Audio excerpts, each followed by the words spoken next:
Most people will live their whole lives wearing a mask and call it identity. They silence their truth to fit in, shrink their dreams to feel safe, and then wonder why nothing feels real anymore. It's not that they're lost. It's that they've never dared to meet the version of themselves buried beneath the noise. The scary part? That version is still alive, waiting. But every time you avoid discomfort, you bury it deeper. You scroll past your potential. You laugh when you want to speak.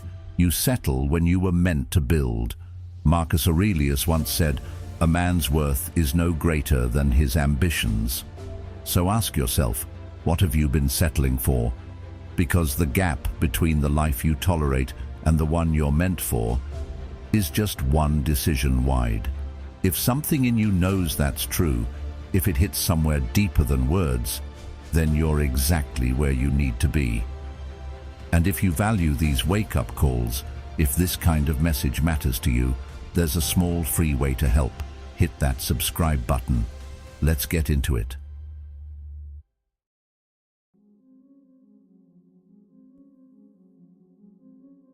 There's a moment that hits all of us, quiet, unexpected, where we realize we've been living in between, not fully in, not fully out. One foot chasing potential, the other stuck in comfort. And it creeps in slowly, disguised as balance, as being practical or polite. But here's the uncomfortable truth. You can't do both. You can't hold on to safety and expect to fly. You can't numb your discomfort and still expect clarity. Life doesn't reward half measures. It's a game of trade-offs, whether you're ready to admit it or not. Every decision you make is a door you walk through, and by walking through one, you're closing another. That's not negativity, that's reality. Saying yes to comfort means you're saying no to growth. Saying yes to distraction means you're actively rejecting focus. Scrolling endlessly isn't harmless. It's a choice to postpone your own progress. You don't get to become your best self and still cling to the habits that are keeping you average. As Epictetus said, "No man is free who is not master of himself." And self-mastery doesn't come from convenience, it comes from conviction. Carl Jung once wrote, "People will do anything, no matter how absurd, to avoid facing their own souls." Think about that. We'll watch 10 hours of other people's lives before we sit with our own. We'll overcommit to people and plans that don't matter just to avoid the silence that might tell us something we're not ready to hear. But hiding doesn't make the truth disappear. It just makes the pain of not growing louder over time. Aristotle believed that excellence is not an act, but a habit, something we become by consistently choosing what aligns with our values. That means we don't just wake up one day in alignment. We build it, choice by choice. And every time we choose ease over effort, noise over stillness, comfort over courage, we're making a very real decision. We are not floating. We're drifting in a direction, whether we realize it or not. So here's the hard line. You can either be who they want you to be, or you can be who you truly are, but you can't be both. You can't chase validation and authenticity at the same time. One will always betray the other. And if you're constantly contorting yourself to fit someone else's mold, you're slowly forgetting the shape of your own soul. Plato warned that the price of apathy toward public affairs is to be ruled by evil men.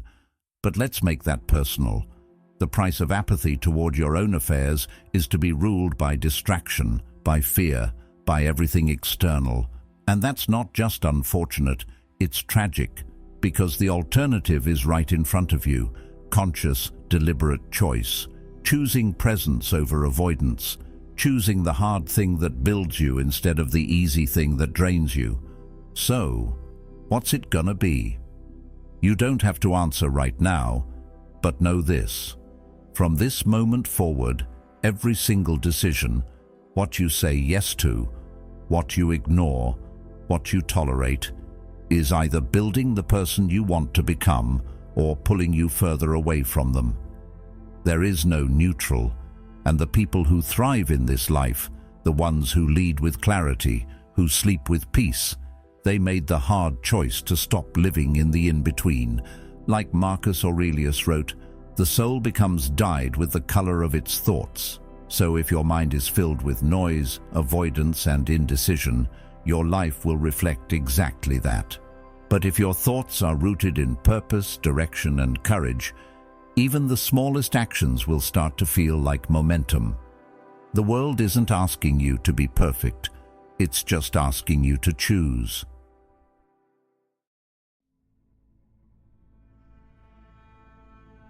There's this lie we tell ourselves, subtle, convincing, and incredibly dangerous. It whispers, "Wait until you're ready," as if one day you'll wake up fearless, fully equipped, and entirely sure of yourself. But that day doesn't come. Not the way you think it will, because readiness isn't a feeling, it's a choice. And most of the time, you'll have to leap before it ever shows up. People confuse courage with confidence, but they're nothing alike. Confidence is the reward you earn after you've done the hard thing. Courage? Courage is what shows up in the silence, when your voice shakes and your heart races and your brain screams, "Don't do it." It's saying yes anyway. It's walking toward the fear, not because you're fearless, but because you've decided not to let fear decide for you anymore. Carl Jung said, "What you resist persists." And he was right. The more you avoid the thing, the louder it becomes. The fear doesn't shrink, it just burrows in deeper. So that dream you keep putting off, that conversation you've been dodging, that version of yourself you're afraid to meet, every delay gives the fear more room to grow. We don't grow when we're comfortable, and we certainly don't grow when we're certain. Plato once wrote that courage is knowing what not to fear. But in today's world, we fear everything that isn't guaranteed. We fear failure, judgment, rejection, so we wait. We tell ourselves we need more time, more money, more training, more clarity. But deep down, we know the truth. What we really need is less fear and more movement.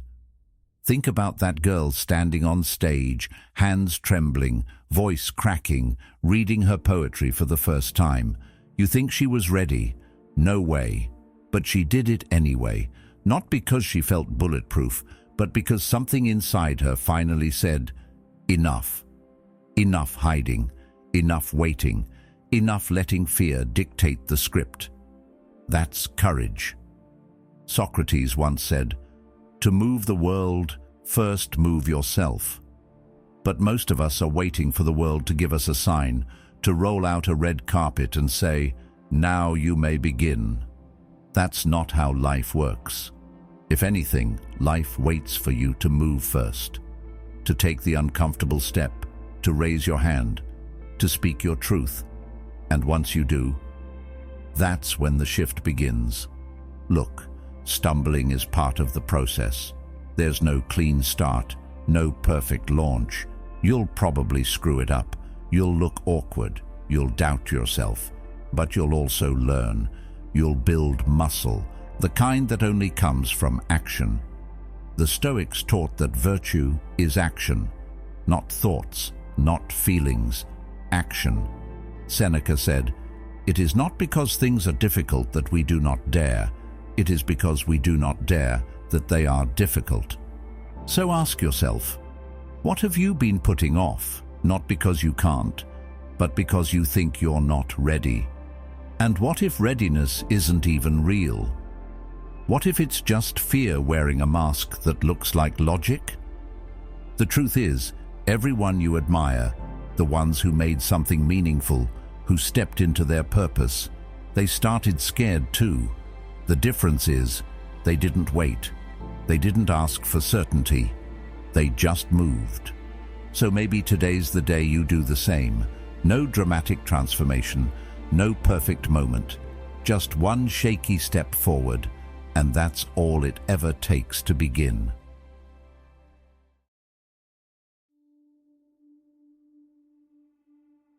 There's something strangely seductive about being normal.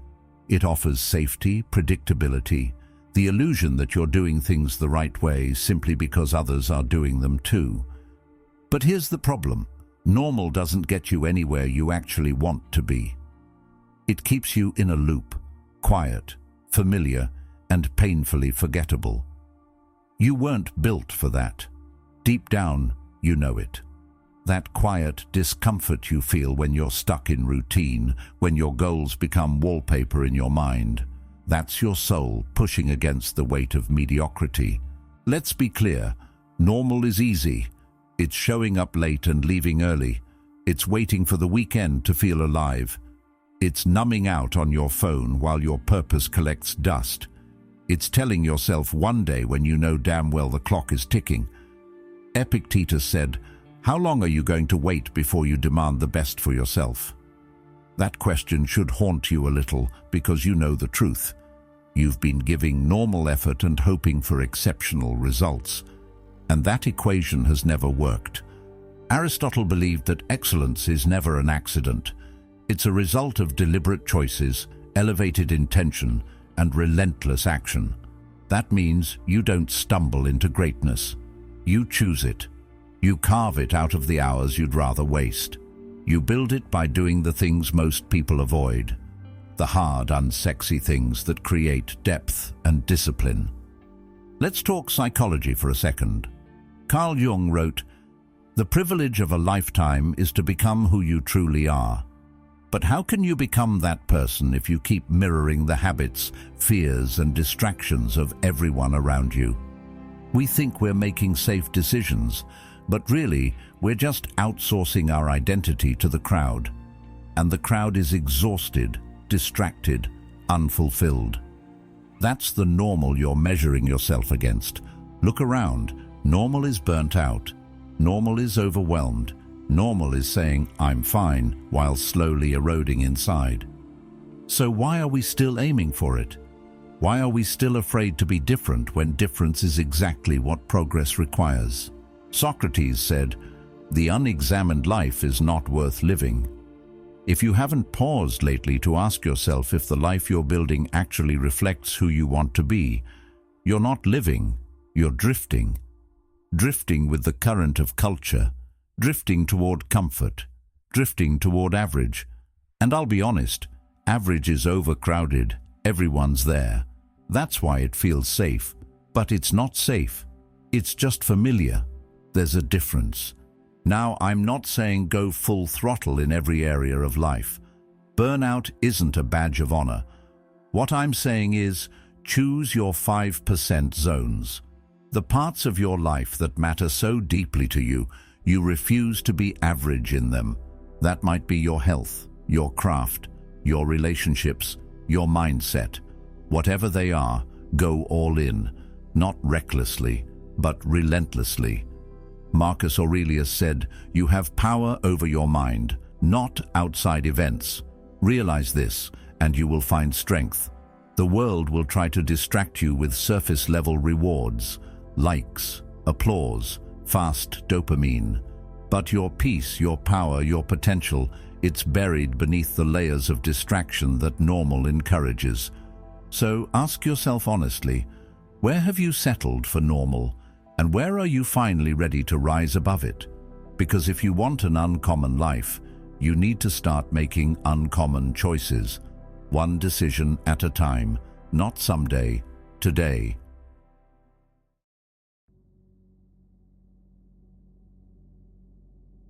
It's strange, isn't it?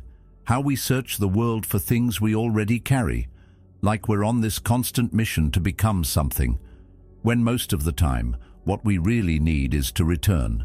Return to the parts of ourselves we've buried under noise, comparison, and trying to live someone else's idea of success. That pressure to find yourself, it's everywhere. But here's a radical idea. Maybe you're not lost. Maybe you're just distracted. Think about it. How often do you truly sit with yourself? No phone, no music, no filters. Just you. Most people avoid that silence like it's dangerous. But that silence, that's home. That's where your instincts live. That's where clarity starts. Carl Jung once said, "He who looks outside dreams, he who looks inside awakes." And it's true. We spend so much of life chasing more, hoping that if we just do enough, buy enough, please enough people, we'll finally feel whole. But wholeness was never out there to begin with. The Stoics knew this deeply. Marcus Aurelius wrote, "Look well into thyself. There is a source of strength which will always spring up if thou wilt always look." Your power isn't in becoming something new. It's in remembering who you were before the world told you who to be. And if that hits a nerve, good. It means there's still a piece of you waiting to be reclaimed. The problem is, we've gotten really good at pretending. We perform, we adapt, we mirror what we think will be accepted. But performance has a cost. The more time you spend playing a role, the harder it becomes to recognize your own voice underneath the noise. And eventually, you wake up and wonder why everything feels dull, disconnected, even when your life looks successful from the outside. Plato taught that knowledge is a form of recollection, that truth isn't something poured into us, but something drawn out. That's what self-awareness is. It's not about constructing a brand new version of yourself.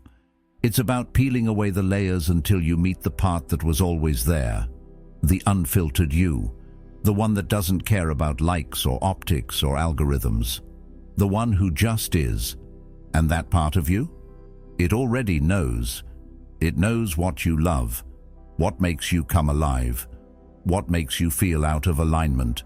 But we mute it constantly, every time we compromise what we believe just to keep the peace.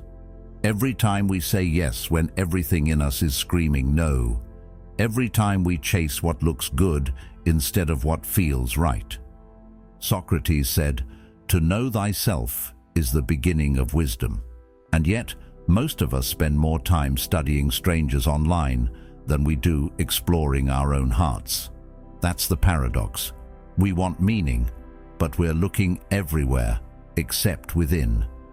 We think the answer is in the next job, the next relationship, the next version of ourselves. But the next version? It's not ahead. It's buried under layers of avoidance. So what would happen if you just stopped, not gave up, just paused? What if you turned down the volume of the world and finally listened to yourself? You'd remember that you already have the wisdom, the instincts, the clarity. You've just forgotten how to trust it. The Stoics believed in self-sufficiency, not in a cold, isolated way, but in a deeply empowering one. You don't need permission to be who you are. You don't need another course or another voice telling you what to do. You already know, and once you start acting from that place, life feels less like a performance and more like a return. You don't need to become anything to be worthy. You just need to remember what's already true.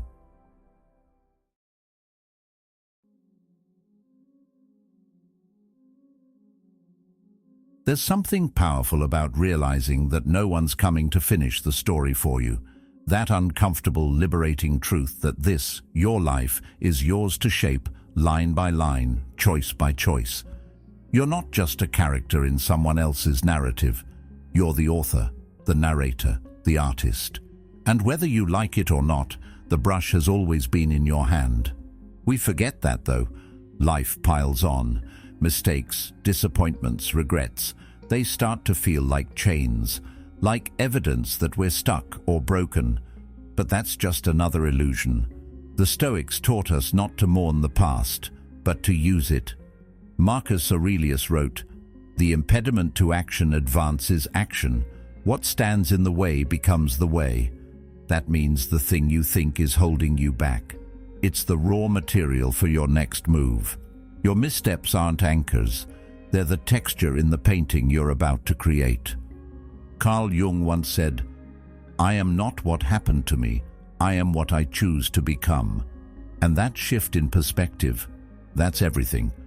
You can keep staring at your past like it's a prison, or you can pick up the brush and paint over it.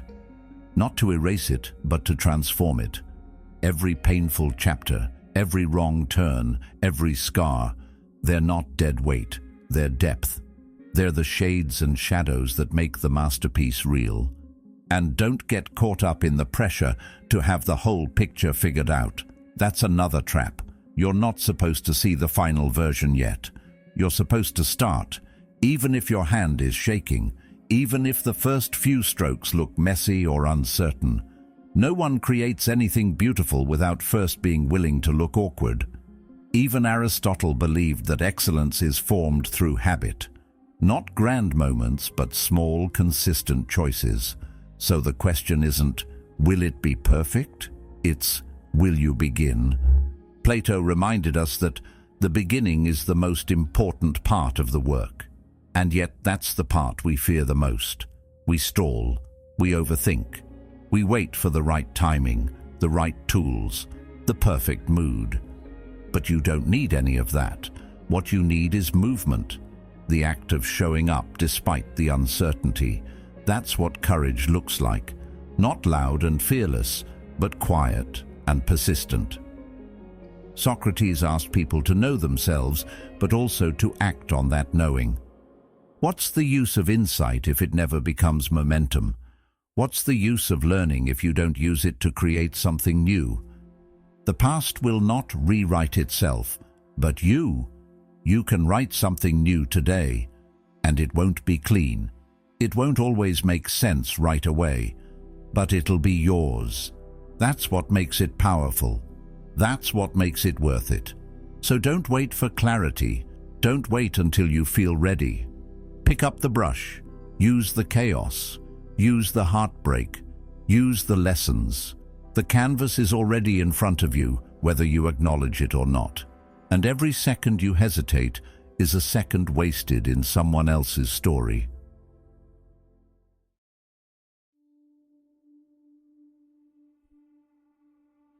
There's a moment, quiet, almost invisible, where everything shifts, not because the world suddenly becomes easier or more forgiving, but because you stop waiting. You stop handing out your power like coupons, hoping someone else will cash them in and validate your worth. You stop asking for signs, for green lights, for the universe to give you proof that you're allowed to begin. And instead, you decide, not because you're fearless, but because the cost of staying stuck finally outweighs the fear of moving forward. That's the moment where things begin to change, not outside of you, but inside, where you no longer look at your reflection and see just the sum of your failures and delays, but the start of something rare, something real. Because here's the uncomfortable truth: your life doesn't change when you want it to. It changes when you choose it to. When you draw a line in the sand and say, no more shrinking, no more performing, no more pretending this is all there is. You don't need permission, not from them, not from your past, not from some future version of yourself that has everything figured out. You've already been chosen by the breath in your lungs and the fire in your chest. And the difference between who you are now and who you're meant to be, it's not talent. It's not luck, it's a single decision. To show up fully, to drop the mask, to stop living on autopilot. And yeah, it's terrifying. Change always is. But it's also sacred, because when you decide to leave normal behind, when you stop trying to fit into boxes that were never built for you, you give the world something it's been missing. You, unfiltered.